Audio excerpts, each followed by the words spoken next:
तालियां अपने लिए बजा लीजिए। साथियों और दोस्तों, जगदीश भाई आपके क्षेत्र से चुनाव लड़ रहे हैं क्योंकि कांग्रेस पार्टी के कैंडिडेट जो यहां से जीते थे वो बीजेपी में शामिल हो गए, निधन हो गया और ये सीट खाली हो गई। हमारे यहां एक सीट खाली हुई, 2 सीटों पे बाय इलेक्शन हो रहा है। और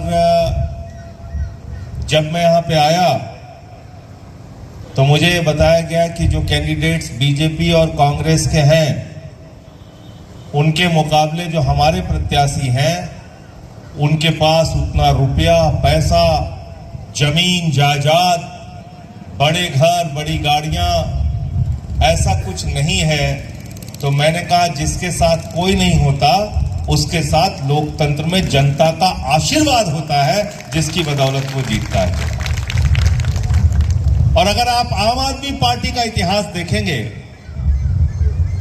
जब हमने 2012 में ये पार्टी बनाई और 13 का चुनाव दिल्ली में लड़ रहे थे, टोपी पहन के हम कहीं वोट मांगने जाते थे तो लोग हमारे ऊपर हंसते थे साथियों, कहते थे तो 4 आदमी पार्टी है, इनकी तो जमानत जब्त हो जाएगी, इनका पता नहीं लगेगा कहां चलेगा ये। लेकिन पहले ही चुनाव में 2013 के अंदर 28 सीटें दिल्ली की जनता ने दिया और आम आदमी पार्टी की सरकार में, और मात्र 49 दिन की सरकार में हमने बिजली फ्री किया, पानी फ्री किया, शिक्षा फ्री किया, इलाज फ्री किया। लोकपाल पास नहीं हुआ तो मुख्यमंत्री केजरीवाल जी ने इस्तीफा दे दिया, बोले हम जनता के बीच में दोबारा चुन के आएंगे। और 2015 के चुनाव में जब हम चुनाव लड़ रहे थे तो लोग आम आदमी पार्टी का मरसिया पढ़ रहे थे, कह रहे थे पार्टी खत्म हो गई, इसका अस्तित्व मिट गया, अब तो इसका पता कहीं चलेगा नहीं। और उस समय भारत के प्रधानमंत्री आदरणीय नरेंद्र मोदी जी प्रचंड बहुमत के साथ जीत के प्रधानमंत्री बने थे। कई राज्यों में उनकी सरकार थी, पूरी की पूरी भारतीय जनता पार्टी दिल्ली में अपनी ताकत झोंक रही थी। एक तरफ आम आदमी था, दूसरी तरफ बीजेपी की ताकतवर सत्ता थी। लेकिन भारतीय जनता पार्टी को दिल्ली की जनता ने स्कूटर पार्टी बना दिया, 3 सीटें दिया और आम आदमी पार्टी को 67 सीटें। और कौन से लोग जीत के आए थे? राखी बिल्लान, प्रकाश, अखिलेश पति त्रिपाठी, संजीव झा, अजय दत्त, ऐसे सामान्य परिवारों के लड़के विधायक बने, मंत्री बने दिल्ली के अंदर, जिनके बारे में कभी कोई सपने में नहीं सोच सकता था कि ये पार्षद भी बन सकते हैं। दिल्ली की जनता ने उनको विधायक बनाया, सांसद बनाया, मंत्री बनाया, मुख्यमंत्री बनाया। ये काम आपने किया, आपके वोट में वो सबसे बड़ी ताकत है। और 67 सीटें आई आम आदमी पार्टी की। फिर हमने बिजली फ्री किया, पानी फ्री किया, शिक्षा फ्री किया, इलाज फ्री किया, माताओं बहनों के लिए बस की यात्रा फ्री किया। बीजेपी वालों ने कहा ये तो सब कुछ फ्री कर रहे हैं, कांग्रेस वालों ने कहा ये तो सब फ्री कर दे रहे हैं, खजाना लुट जाएगा, बर्बाद हो जाएगा। अरविंद केजरीवाल ने ऐसी सरकार चलाकर दिखाई मेरे मित्रों कि सब कुछ जनता को फ्री देने के बावजूद मुनाफे का बजट दिल्ली में दिया। ये काम दिल्ली के अंदर दिल्ली की सरकार ने करके दिखाया। इसका मतलब सरकार के खजाने में पैसे की कमी नहीं होती, नेता की नीयत में कमी होती है। सरकार के खजाने में पैसे की कमी नहीं होती। और 2020 के अंदर फिर जब हम चुनाव में गए तो दिल्ली की जनता ने 62 सीटें दिया।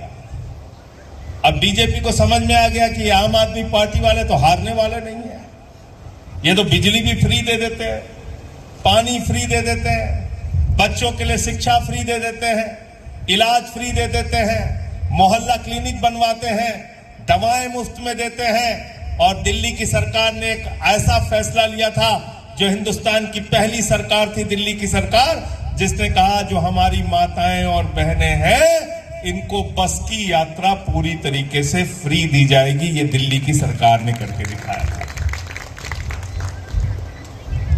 तो इनको लगा कि इनसे तो जीत नहीं सकते, तो केजरीवाल को पकड़ के जेल में डाल दिया, मनीष सिसोदिया को शिक्षा मंत्री को जेल में डाल दिया, सत्येंद्र जैन को स्वास्थ्य मंत्री को जेल में डाल दिया, मुझे पकड़ के जेल में डाल दिया, पूरी सरकार का काम रोक दिया, चादरें बांटी, पैसा बांटा, लोटा बांटा, वोट जुड़वाए, वोट कटवाए, तमाम तरीके की धांधली किया। और इस बार दिल्ली में बावजूद इसके 43% वोट आम आदमी पार्टी को मिला, 45% वोट 2% वोट के आगे होके भारतीय जनता पार्टी ने वहां गलती से सत्ता तो बना ली, लेकिन 4 महीने के अंदर दिल्ली में ऐसी हालत कर दी है, हर आदमी कह रहा है आम आदमी पार्टी चाहिए, आम आदमी पार्टी चाहिए, केजरीवाल चाहिए। क्यों याद कर रहे हैं लोग? क्योंकि आज 4 महीने के अंदर मेरे भाइयों, भारतीय जनता पार्टी ने स्कूलों की फीस 80% बढ़ा दी। 4 महीने के अंदर दिल्ली के अंदर जो हमारे बुजुर्ग पार्कों में घूमने के लिए जाते थे, वहां पे उसका किराया 50 रुपए कर दिया। 4 महीने के अंदर दिल्ली के बस के अंदर अब आइडेंटिटी कार्ड मांगे जाते हैं, बगैर उसके आप बसों में फ्री नहीं चल सकते। 4 महीने के अंदर गरीब की झोपड़ी को उजाड़ने का काम किया, उसके मकान को गिराने का काम किया, उसके दुकान को गिराने का काम किया। गरीब के मकान और दुकान पर बुलडोजर चलाने का काम भारतीय जनता पार्टी ने किया। यही काम ये गुजरात में करते हैं, यही काम उत्तर प्रदेश में करते हैं, यही काम बिहार में करते हैं। जो गरीब के ऊपर बुलडोजर चलाते हैं, उनकी राजनीति पर बुलडोजर आपको चलाना है अपने वोट की ताकत से। और ये वोट की ताकत किसने दिया आपको? ये वोट की ताकत दिया बाबा साहब डॉक्टर भीमराव अंबेडकर जी के संविधान ने। और इसलिए मैं बार बार कहता हूं कि ये देश, इस देश की व्यवस्था, इस देश का लोकतंत्र अगर चलेगा तो बाबा साहब के संविधान से चलेगा, किसी मोदी, योगी और भारतीय जनता पार्टी के फरमान से नहीं चलेगा, किसी के फरमान से नहीं चलेगा, ये बाबा साहब के संविधान से चलेगा। लेकिन हर समय भारत के संविधान को कुचलने का प्रयास किया जा रहा है, उसको कमजोर करने का प्रयास किया जा रहा है, आपके अधिकारों को छीनने का प्रयास किया जा रहा है। कभी आरक्षण व्यवस्था को खत्म करने के नाम पे, कभी दलितों का, पिछड़ों का उत्पीड़न करने के नाम पे, कई भेदभाव की राजनीति करके, कई मंदिरों में प्रवेश को रोककर, कहीं आपके सम्मान को चोट पहुंचाकर, हर जगह समाज के वंचित लोगों को पीड़ित करने का काम भारतीय जनता पार्टी कर रही है। इसलिए मैं आपसे हाथ जोड़कर विनती करने के लिए आया हूं, इकट्ठा हो जाओ, एक हो जाओ और बाबा साहब का संविधान लेकर हाथों में और भारतीय जनता पार्टी को सबक सिखाने का काम आपको करना है। और ये काम क्यों करना है? क्योंकि जिस लिए सरकारें बनती हैं, उसमें पहली शर्त जो सपना था बाबा साहब डॉक्टर भीमराव अंबेडकर जी का, और उन्होंने कहा था शिक्षा शेरनी का वो दूध है जो जितना पिएगा उतना दहाड़ेगा। आज शिक्षा की व्यवस्था को खत्म किया जा रहा है, गांव के स्कूलों को बंद किया जा रहा है, सरकारी स्कूलों की शिक्षा समाप्त की जा रही है।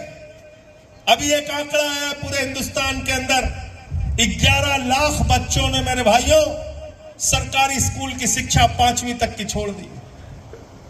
11.5 लाख बच्चों ने सरकारी स्कूल की शिक्षा छोड़ दी।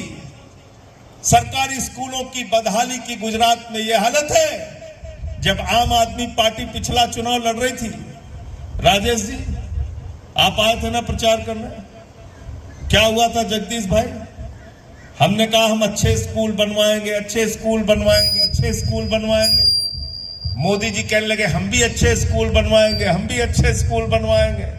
हमने कहा हमने दिल्ली में ये स्कूल बनवाया, ये स्कूल बनवाया, ये स्कूल बनवाया। मोदी जी ने कहा हम भी स्कूल दिखाते हैं, हम भी स्कूल दिखाते हैं। उन्होंने अहमदाबाद के अंदर एक स्कूल में जाके फोटो खिंचवाई। हमने कहा आम आदमी पार्टी के कार्यकर्ता जाएंगे और उस स्कूल को, प्रिंसिपल को फूल देकर आएंगे कि जो स्कूल प्रधानमंत्री जी ने दिखाया ये इतना अच्छा सुंदर स्कूल है, जब हमारे कार्यकर्ता वहां पे पहुंचे तो पता चला टेंट उखाड़ के ले जा रहे, टेंट उखाड़ के ले जा रहे हैं। लोगों ने कहा भैया यहाँ स्कूल था, बोले कोई स्कूल नहीं था। बोले मोदी जी की फोटो देखा, बोले हाँ फोटो खिंचा के चले गए। मोदी जी भी चले गए, स्कूल भी चला गया।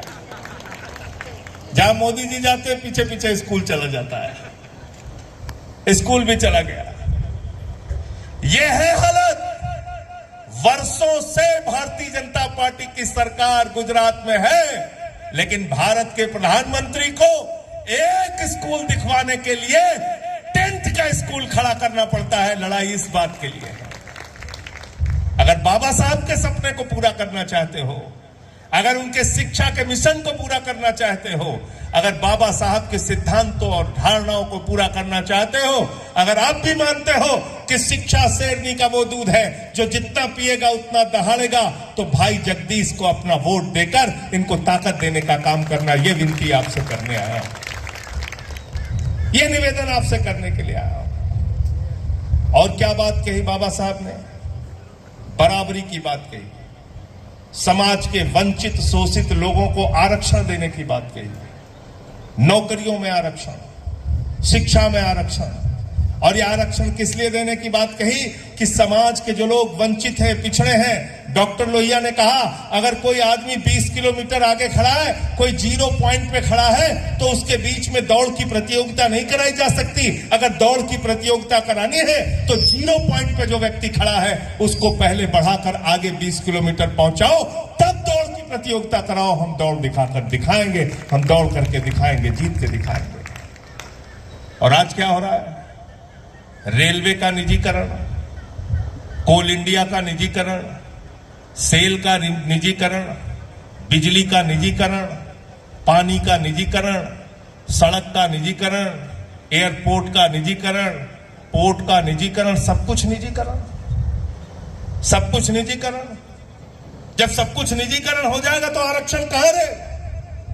आजकल तो लेटरल एंट्री के नाम पे ज्वाइंट सेक्रेटरी लेवल पर भी निजीकरण, वहां भी सरकार की मर्जी चल रही है।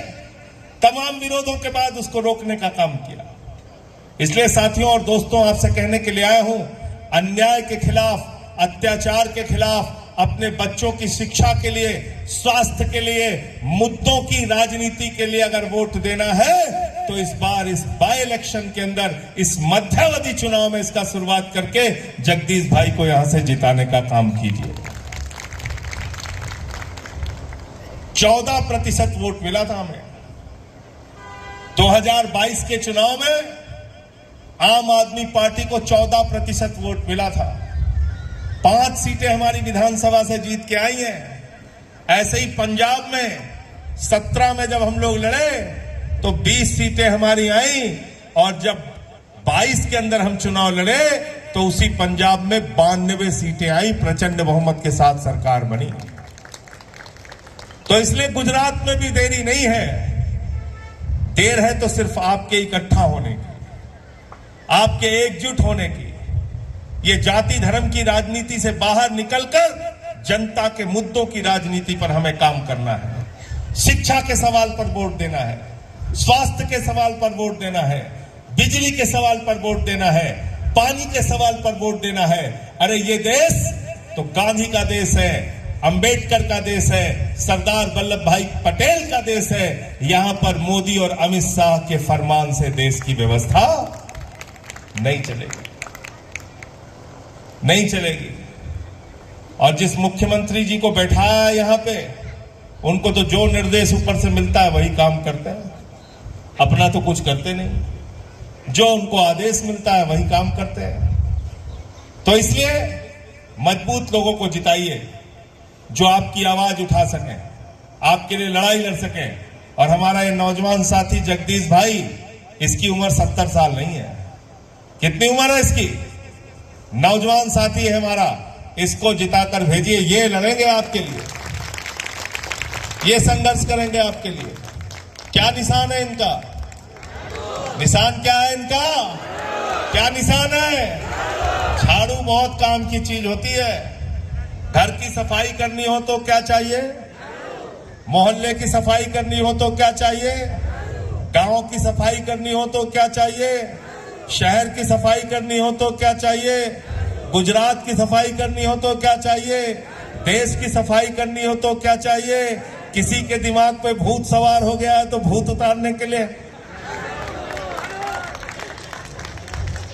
देखा है नहीं देखा है। हमारे यहां जब गांव में किसी को भूत सवार हो जाता है, 4 लोग उसकी टांग पकड़ के उठा के लेके जाते हैं, ओझा उसको मार झाड़ू मार झाड़ू मार झाड़ू, उसका भूत उतार देते हैं। तो हमारा चुनाव निशान क्या है? तो सत्ता का भूत जिस भारतीय जनता पार्टी के ऊपर सवार है, उसका भूत उतारने का काम आपको अपनी झाड़ू से करना है। पहले नंबर पे इनका चुनाव निशान है और वोट देकर पहले नंबर पे इनको पहुंचा देना, इनको जिता देना। दूसरी बात है कांग्रेस पार्टी। कांग्रेस पार्टी ने वर्षों वर्षों तक राज किया, वर्षों वर्षों तक राज किया कांग्रेस पार्टी ने। और आपको हासिल क्या हुआ आप सोच सकते हैं। आज कांग्रेस पार्टी की देन है कि भारतीय जनता पार्टी देश की सत्ता में और गुजरात की सत्ता में बैठी है।